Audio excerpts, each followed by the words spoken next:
Saatlı rayon icra hakimiyyəti şəhərdə yolların əsaslı təmiri üçün tender keçirib. Qaynar info xəbər verir ki, tenderin qalibi Rapid Services Azərbaycan MMC olub. Şirkət təklif etdiyi 785 min manatlıq qiymətlə işi qazanıb. Bu, ehtimal olunan qiymətdən 3% azdır. Amma şirkətlə bağlı məlumatlar maraqlıdır.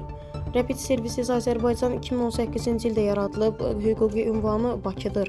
Qanuni təmsilçisi Nəcəfov Elnurdur. Amma onun haqqında açıq məlumat yoxdur. Şirkət əvvəllər Universal Motors adlanıb və vaxtilə avtomobil ehtiyat hissələri satırdı. Maraqlıdır ki, şirkət profilinə uyğun olmayan tenderlərdə də qalib olub. Məsələn, 2021-ci ildə Şabran suvarma sistemləri ilə 238 min manatlıq inşaat malları müqaviləsi bağlayıb.